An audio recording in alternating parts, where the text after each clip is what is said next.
Bienvenidos al podcast del Instituto Fe y Libertad. En este espacio conversamos con expertos y analizamos posturas sobre economía, religión, libertad y más. Bienvenidos a un nuevo episodio. Mi nombre es Camilo Bello, director de publicaciones en el Instituto Fe y Libertad. Hoy conversaré con el profesor Dr. Alberto Gil sobre su artículo, el cual encontrarán en el próximo número de la revista Fe, Libertad y Política, que esperamos sea publicado a finales de este mes. El profesor Gil nos acompaña hoy para analizar cómo las redes sociales impactan la identidad y la interacción social. Exploraremos conceptos claves como la filosofía dialógica y discutiremos estrategias para mantener nuestra individualidad y responsabilidad sobre un entorno digital. Bienvenido, Alberto, y antes de comenzar el episodio me gustaría presentarte, dado que tu trayectoria es extraordinaria y creo que, bueno, vale la pena un poco dar reconocimiento a lo que has hecho. Alberto Gil es profesor emérito de Teoría de la Traducción en la Universidad de la Salle en Alemania, donde era también el profesor de retórica en los cursos de doctorado. Después de su jubilación recibió una cátedra full time en la Universidad Pontificia de la Santa Cruz en Roma, en la Facultad de Comunicación Social Institucional, donde enseña lingüística y transculturalidad. Alterna esta actividad con cursos de esta materia en una universidad privada de Colonia, en Alemania. El profesor Gil además nació en Madrid en el año 1952, pero se fue de muy joven a estudiar en Alemania, ¿no? Donde termina su carrera en filología clásica, doctorándose en esa especialidad y habilitándose después a cátedra universitaria en Bonn en filología románica, perdón. Su investigación gira en torno a la lingüística, el texto y a la traductología desde una perspectiva hermenéutica. En los últimos años ha orientado sus experiencias en retórica, lingüística y transculturalidad a la comunicación de la fe. Es cofundador del Centro de Investigación Hermenéutica y Creatividad, así como de Retórica y Antropología. Alberto, es un placer tenerte aquí con nosotros. Muchísimas gracias por aceptar nuestra invitación. Bueno, Bien, tengo algo. estoy yo también encantado de poder colaborar con vosotros porque sois una editorial y un instituto que promueve ideas importantes hoy en día. ¿Y por qué son importantes? Porque son basadas en el conocimiento del hombre. Son antropológicamente muy sanas y por eso me gusta mucho colaborar con vosotros. Muchas gracias, Alberto. Bueno, pues tengo algunas preguntas que me gustaría presentarte. Y en primer Ujú. lugar, me gustaría saber qué te motiva a escribir este artículo sobre la relación individuo-sociedad desde una perspectiva filosófica dialógica. Sí. Bueno, mira, todo lo que es investigar siempre parte de una necesidad o de un descubrimiento. Para mí, el descubrimiento y la necesidad fueron los siguientes. Iba dando cuenta, sobre todo en el ambiente en el que vivo, europeo, alemán, que el mainstreaming es cada vez más potente, que es como una especie de torrente que arrasa a la sociedad. Y si te pones enfrente, te enfrentas a este mainstreaming, te quedas completamente descartado. En Italia, por ejemplo, donde estoy la mitad del año, en la Universidad Pontificia, como has dicho, veo que la gente joven pasa completamente de la política, no le interesa para nada la política, están completamente decepcionados, viven su vida, gente de gran calidad Así es. humana e intelectual, pero no viven políticamente y esto significa también que no se interesan por el bien común. Como sabemos, la política no es solamente el partido, sino que es el bien común. Entonces, hay una cuestión a mí en este sentido muy urgente y es que sabiendo que el hombre, como ya decía Aristóteles, un zoon politikon, es por esencia político, por esencia social, entonces tenemos un problema fuerte a resolver. Y aquí entra en juego la filosofía dialógica, que está muy unida al personalismo. Esta rama de la filosofía donde quizás se ha hecho muy famosa porque el Papa Juan Pablo II, como Karol Wojtyła, pertenecía a este movimiento intelectual en Europa, cuando era todavía profesor de filosofía y cardenal incluso. Pues, ¿qué dice la filosofía dialógica y este personalismo? Ponen a la persona en el centro. Estudian, quieren saber, conocer mejor lo que es la persona humana. Sabemos que desde el punto de vista filosófico, por nuestra naturaleza, somos todos iguales. Somos humanos, somos hombres, Ujú. mujeres. Pero desde el punto de vista filosófico, sabemos que la persona es aquella identidad irrepetible. Entonces, ellos estudian precisamente esta identidad irrepetible de la persona que se realiza, como luego podremos ir viendo en nuestra conversación, que se realiza en el tú, es decir, dialógicamente. Y por eso yo me he dado cuenta que aquí, dentro de esta filosofía dialógica, hay ideas potentes para poder pensar y repensar este problema social que tenemos. Yo hace años ya escribí en alemán un artículo sobre la dimensión retórica de la filosofía dialógica, ¿ya? Y entonces me metí muy a fondo en ello. Me invitasteis a escribir este artículo, me di cuenta que aquí podría hacer algo también en lengua española, que es mi lengua materna, podría hacer algo con ideas de las que he estado trabajando ya años en la retórica desde este punto de vista antropológico, humanístico. Gracias, Alberto. La verdad que muy de acuerdo con esa reflexión y creo que muy necesaria para, bueno, para el contexto político, cultural o social en el que nos encontramos.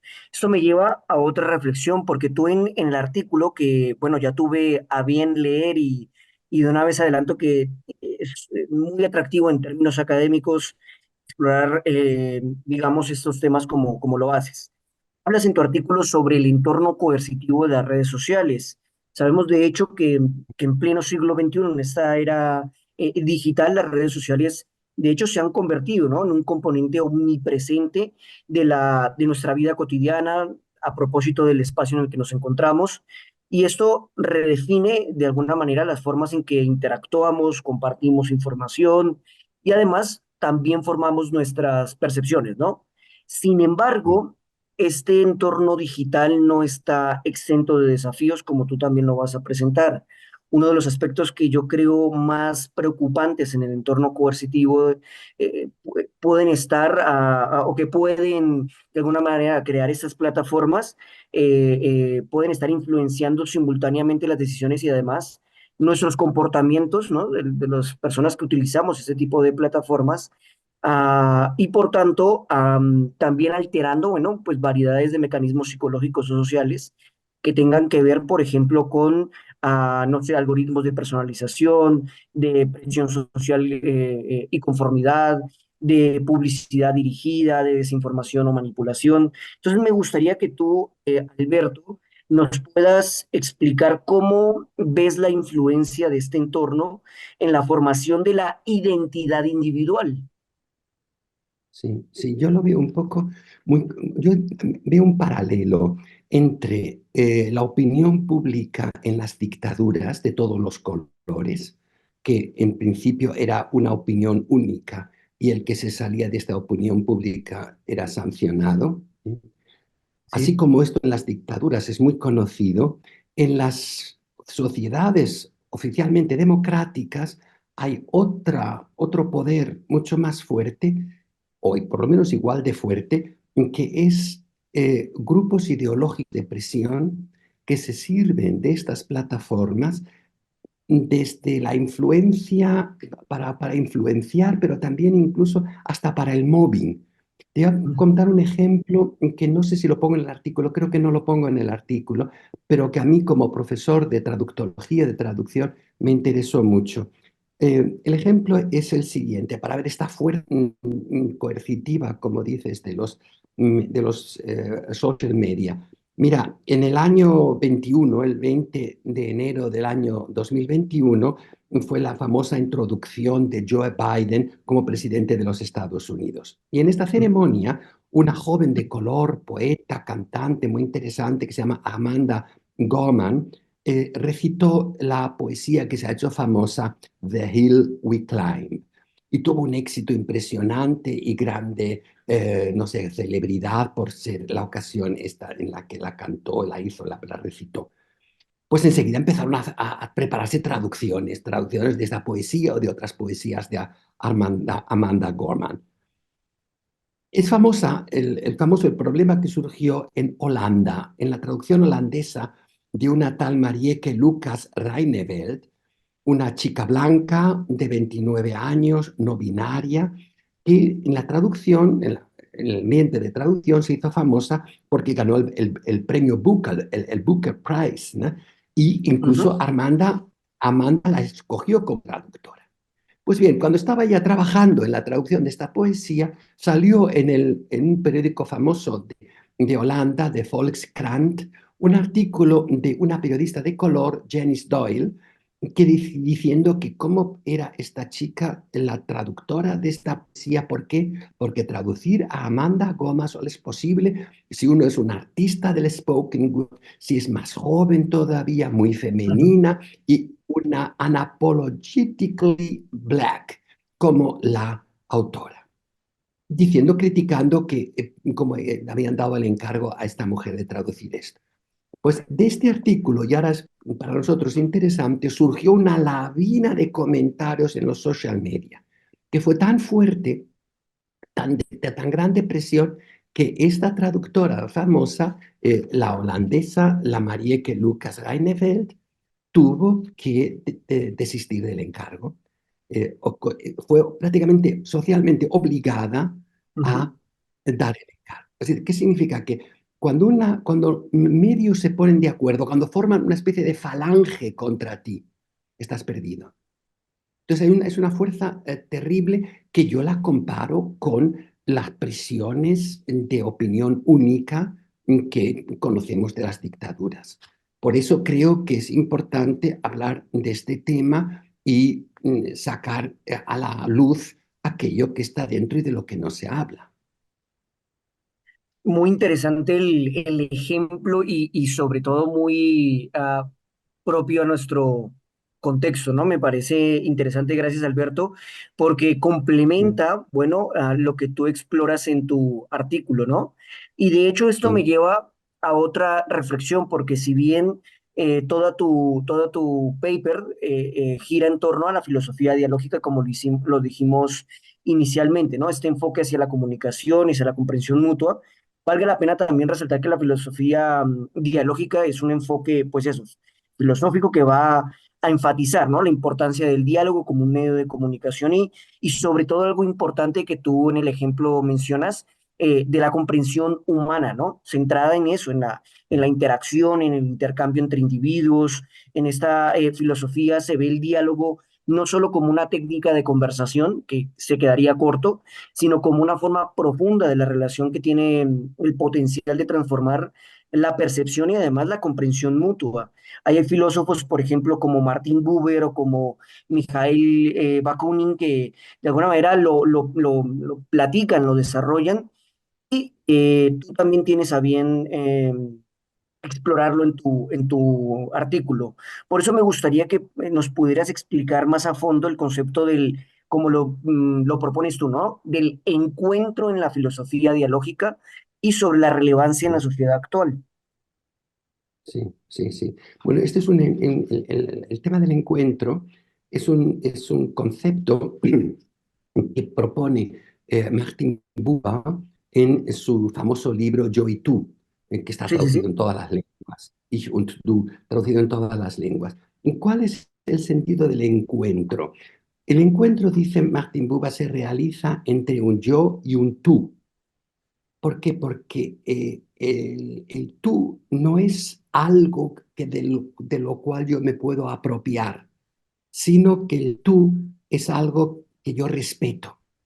Por ejemplo, si el tú fuera una cosa, a la cosa la tomo en la mano, la manipulo, por así decir.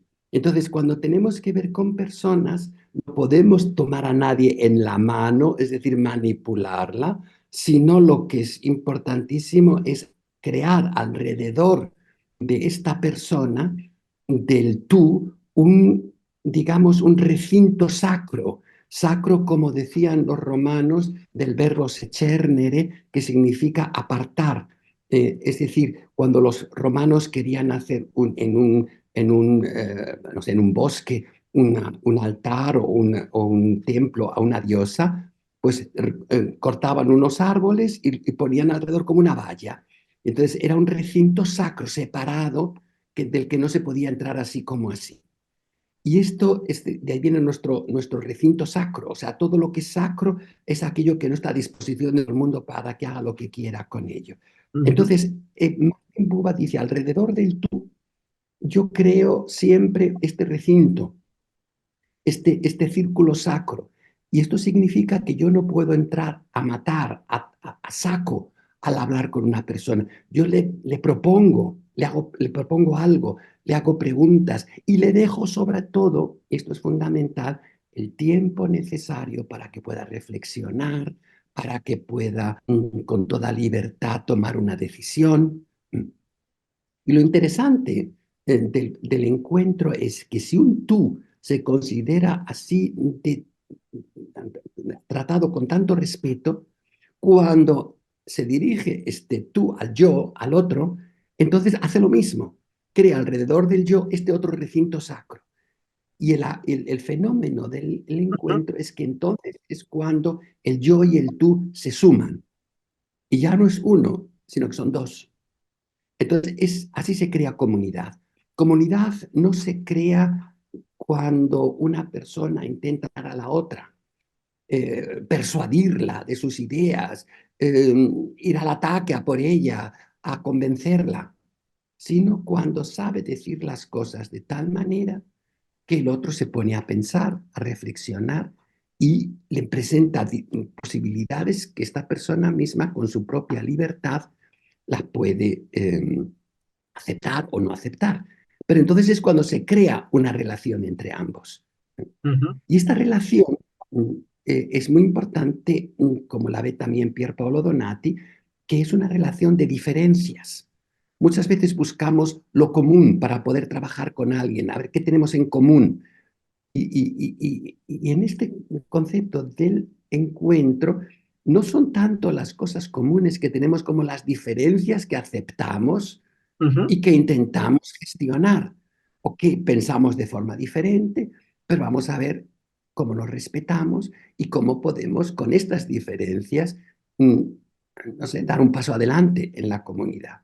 Y este es el gran descubrimiento que yo intenté meter en la retórica. ¿Por qué? Porque la retórica no es como muchas veces se cree que es el arte de convencer a una persona con los medios que sean casi un poco dialéctica y los trucos y todas estas cosas. Sino la verdadera retórica es aquella que crea comunidad, crea confianza y entonces con toda real, digamos, con toda honestidad se presentan las ideas para que el otro con toda libertad las pueda aceptar. Esta es la retórica, por lo menos que yo trabajo, de la que yo escribo, y entonces el concepto del encuentro tiene para esta retórica de corte antropológico que yo hago un gran valor. Y de ahí que yo me dediqué a trabajar para la retórica, la filosofía dialógica. Y tiene como punto central este encuentro que culmina en la comunidad.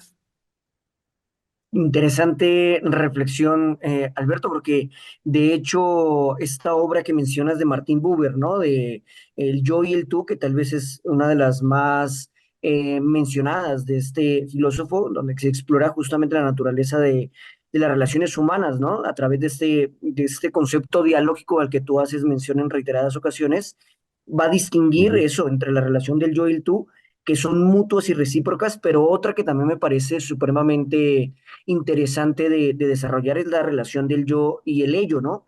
Que son utilitarias y objetivantes, que tú también tienes a bien explorar. Eso también me lleva a otra ujú, reflexión ujú, porque Mijail Bakhtin, como lo habíamos dicho antes, también destaca el concepto de polifonía, que es algo que en toda la explicación que nos acabas de hacer, ¿no? En esa relación de literatura y de diálogo, se argumenta que las múltiples voces pueden coexistir e interactuar dentro de un solo texto, reflejando también la complejidad de la experiencia humana y sobre todo la complejidad de la interacción humana, que es algo que me parece muy atractivo que rescatas en tu artículo, en donde valga la pena también resaltar que la filosofía dialógica como aplicación práctica tiene esta resolución de conflictos, como tú lo presentas, ¿no? Esa resolución de conflictos que busca encontrar soluciones que respeten los intereses y perspectivas de todas las personas involucradas a través justamente de algo que es propiamente humano, que es el diálogo, ¿no? De los grupos en que se puedan ver en conflicto y que puedan llegar a entenderse mejor mutuamente y trabajar juntos hacia, pues, esas soluciones sostenibles y mutuamente beneficiosas. Esto me lleva a otra, digamos, reflexión o pregunta, Alberto. ¿Cuáles tú crees que son las virtudes cívicas, de hecho, más importantes para poder fomentar una sociedad dialogante, ¿no? Dialógica, y cómo podemos aplicarlas en nuestro contexto prepolítico o político, o teniendo en cuenta los ejemplos que tú nos has presentado, ¿no? ¿Cuáles crees que son esas virtudes cívicas relevantes para nuestro contexto? Sí, precisamente el concepto de virtud cívica a mí me gusta mucho como concepto porque yo parto de la idea que tiene Aristóteles en la Ética a Nicómaco, en el capítulo Ujú. 6 de la virtud. Mira, virtud es, según Aristóteles, no simplemente un entrenamiento a hacer con más facilidad el bien. Es decir, si yo digo hoy la verdad y mañana también, y la semana que viene también, el mes que viene, es siempre cada vez más fácil decir la verdad. Esto es, por así decir, el 50% de lo que significa virtud en Aristóteles. El otro 50% es que con la repetición de actos buenos yo me hago bueno. Es decir, en el caso de ir diciendo siempre la verdad y cada vez es más fácil decir la verdad, me estoy convirtiendo en una persona sincera. La idea de la virtud aristotélica es que no solo me facilita hacer el bien, sino que me hace bueno. Entonces, aplicar esto a la retórica es uno de los conceptos que yo tengo también en el manual de retórica, donde yo me he preguntado cuáles son las virtudes retóricas por excelencia, y tienen algunas, no todas, pero algunas tienen que ver con lo que me preguntas de estas virtudes cívicas. Es decir, si yo quiero ser un buen ciudadano, es muy importante que tenga la virtud de la ciudadanía, que sea, que tenga virtudes cívicas para hacerlo con la naturalidad más grande posible y que no sea siempre un gran esfuerzo en el que tengo que aplicar reglas y normas, sino que me sale solo porque yo soy cívico. Y Ujú. entonces, sobre la base de que para que funcione la sociedad hay dos virtudes, por así decir, básicas, fundamentales, que explico en el artículo, pero aquí no hace falta que nos explayemos mucho, que son la confianza y la responsabilidad. Solo sobre la base de tener confianza unos con otros y de adquirir la responsabilidad correspondiente a esta confianza que me da el otro. Entonces, sobre la base de que confianza y responsabilidad es la red sobre la que se apoya, o la base sobre la que se apoya toda la ciudadanía, yo me pregunto también en el artículo cuáles pueden ser las virtudes que me sirven más para gestionar esta confianza y esta responsabilidad. Y llego a dos virtudes que son muy retóricas, no es por nada, sobre todo la primera, que son la humildad y la valentía, el coraje cívico, es muy Ujú. conocido como... Entonces, vamos a ver, ¿por qué la humildad? Porque lo que realmente frena toda comunicación social es que uno quiere estar en el centro, ser él o ella lo más importante, que todos, como se dice en alemán en una expresión, bailen según la música de la flauta Ujú. que yo hago. Es decir, que no sé, o sea, que esto es lo que destruye. Por ejemplo, pidamos a nivel microestructural en un equipo de trabajo, en una empresa.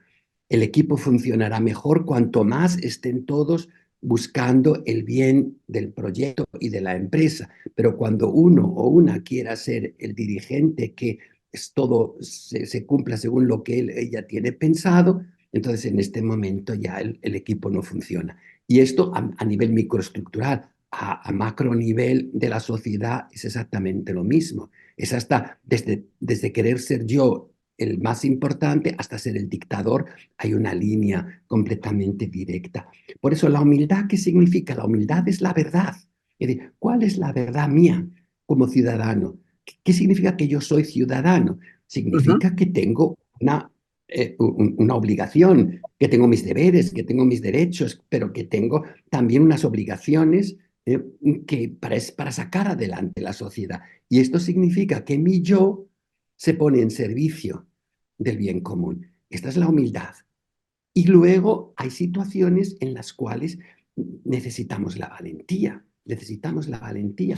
Tú imagínate, por ejemplo, gente que hoy admiramos muchísimo, ¿no? Que son estos como, por ejemplo, Santo Tomás Moro, que contra toda Inglaterra, contra el rey Enrique VIII, que le quería hacer firmar esta acta de sucesión, y él dijo que no podía por su conciencia, llegó hasta el martirio. ¿Por qué? Ujú. Porque no podía. O sea, decir, mira, es que no es mía, no es mi idea personal. Y ahí viene la valentía sobre la humildad. El que es realmente humilde es el más valiente, porque no está defendiendo una idea propia que puede uno ponerse, o sea, en tela de juicio, porque a lo mejor tengo yo razón, como parte de una realidad concreta, de una verdad concreta, ahí se puede jugar la vida.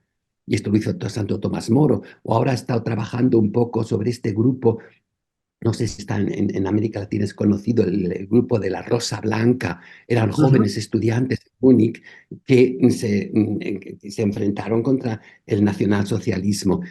Los hermanos Scholl, Hans y Sophie Scholl, Alexander Schmorell o Willy Graf, son gente que con escritos, con panfletos, intentaban despertar al pueblo alemán diciendo, ya sabéis lo que está haciendo, lo que están Ujú. haciendo los nacionalsocialistas, hasta que los pescaron y los guillotinaron a los cuatro, ¿no? Pero ahí salió una cosa muy potente, y es decir, enfrentarse con el poder cuando no es justo. O sea, Sí, es sí. decir, que la virtud de la valentía, del coraje, funciona solo cuando yo no estoy defendiendo una idea que se me ha ocurrido a mí personalmente, ¿eh? Sino cuando estoy defendiendo la verdad. Ahí Bien. sí que puedo jugarme la vida. Por eso la valentía. Esto se puede leer más tranquilamente en el artículo, Muy para no interesante extenderme. la reflexión, Alberto. Y hay una pregunta que no me resisto a hacer producto de la lectura de tu artículo, porque tú hablas del conformismo social, donde esto se refiere justamente a la tendencia de los individuos a seguir las normas y prácticas de un grupo social, ¿no? A menudo para ganar Sí, aceptación o inclusive evitar el conflicto. Por eso, ¿cómo puede un individuo mantener su identidad y expresar su opinión en un entorno social que tiende a la homogenización? sí. Mira, esto es muy difícil. O sea, es una de las cosas más difíciles, ¿no? Yo creo que primero evitando la actitud de la acusación o de la propia defensa. Mira, yo conozco gente aquí en Alemania que se hacen duros, se hacen refunfuñones, están siempre en contra de todo. O sea, ha habido, por ejemplo, un momento de resistencia, de buscar la propia identidad, ¿ya? De decir, yo no quiero dejarme arrastrar por esta homogenización de la opinión pública, y entonces caen en el, digamos, extremo contrario, que es Ujú. aquí yo soy siempre la víctima y yo ataco y me hago duro. Yo creo que para unir esta identidad y la homogenización necesitamos también, aparte de la humildad, mm, que no se trata de nosotros, sino que se trata de una realidad, sobre todo preguntarse por la propia rectitud de intención. Cuando yo hago resistencia, ¿por qué la hago? O sea, hay momentos en que a lo mejor puedo ceder y que a lo mejor vale la pena ceder porque no son tan esenciales. pero en otros momentos ahí llega un sitio como donde hay una línea roja. De aquí no puedo pasar.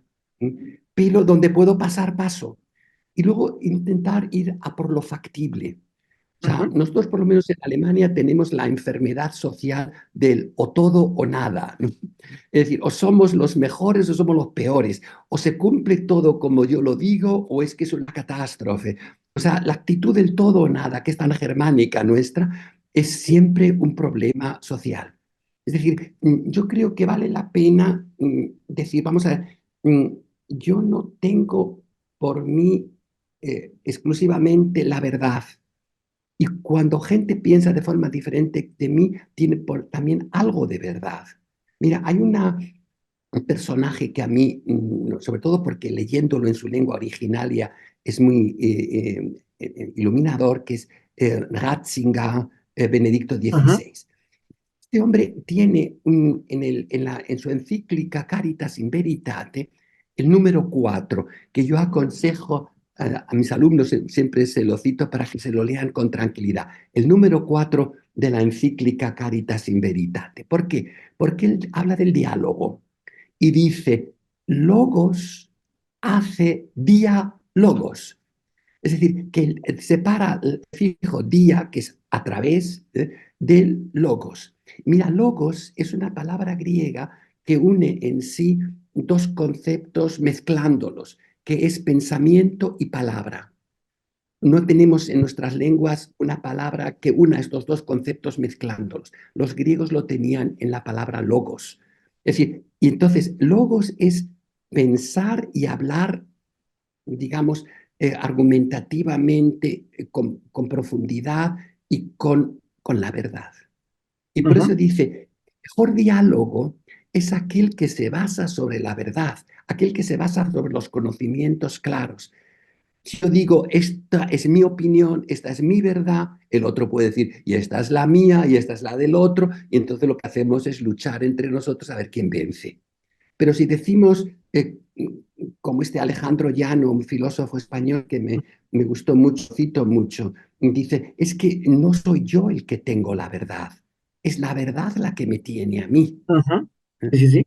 Entonces, esto es que entonces yo no voy a luchar, sino que voy a tratar de convencer a los demás de aquello que es una realidad, que conozcan la realidad.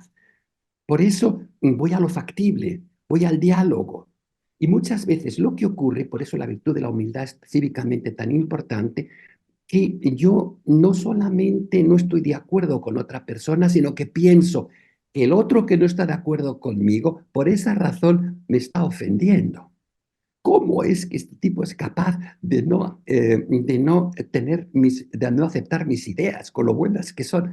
Y entonces hasta me ofende. Y este es el Ujú. error. Si una persona piensa diferentemente de mí, quiero saber lo que dice y por qué. Si ven muchos escritos también de Ratzinger, se enfrenta con teólogos que piensan de forma diferente que él, ¿eh? Y entonces va a explicarlo. Dice, mira, esta persona piensa así y así, y los honora diciendo lo que estas personas dicen en un caso concreto. Y luego dice, Ujú. bueno, pero yo en este punto y en este punto no estoy de acuerdo con ellos por esto y por esto. Es lo que se llama en retórica la técnica de la refutatio. Es decir, Ujú. de que una persona tenga sus razones y que yo las acepte, las pondere, pero luego diga, pero mira, yo no estoy de acuerdo. Y esto da gran credibilidad. Por eso, para definir, para resumir, responder a la pregunta, ¿cuál puede ser el equilibrio entre la identidad personal y estar dentro de una sociedad en la cual hay una homogeneización? Yo creo que lo más importante es no hacerse duros, no hacerse una piedra que ves simplemente enemigos y que quiere luchar contra ellos, sino vestirse, el ponerse el manto de la humildad y Ujú. ver qué tenemos en común, qué podemos crear juntos, a dónde podemos ir juntos, qué punto no lo comparto y por qué, pero mantener el diálogo.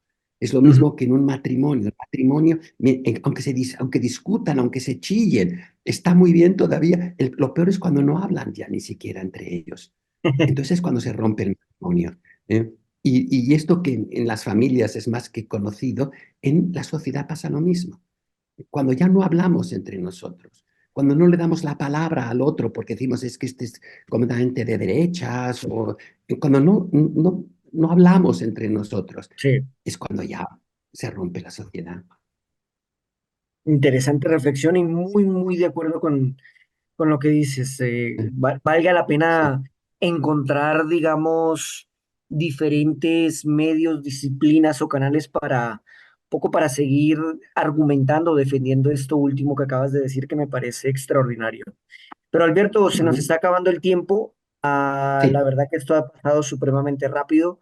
Solo me gustaría, tal vez, antes de despedirnos, si quisieras agregar algo o recomendarnos algún material para los que nos están escuchando.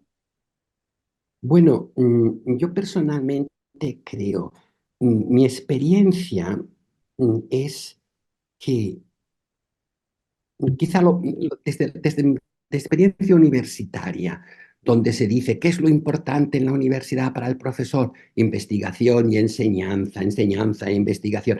Yo he entrado una tercera fórmula que me parece primaria, antes que, según mi Ujú, experiencia de más de 40 años de universidad, que sigo todavía con ella, y es la colegialidad. O si en un departamento, en una facultad, los colegas son verdaderamente colegas, esto promociona enormemente la investigación y la enseñanza. El sí. alumno que entra por primer año en su primer semestre a una carrera nota enseguida si los profesores son amigos o son enemigos entre sí. Entonces yo creo que el crear colegialidad, crear amistad, es la base fundamental. Pero, y ahora es lo que yo quisiera añadir, para que haya realmente esta colegialidad, necesitamos la base de la justicia. Ujú, Yo no puedo ser amigo de una persona si me aprovecho de ella. Yo no puedo ser amigo de mis empleados en una empresa si no les doy el salario justo. ujú. Y yo no puedo ser amigo como político de mis ciudadanos si no les trato con justicia social. Por eso lo que yo quisiera añadir es que esta justicia distributiva, conmutativa, social, en todas sus dimensiones, es la base para crear una colegialidad y luego una amistad sobre la cual se puede sostener cualquier sociedad.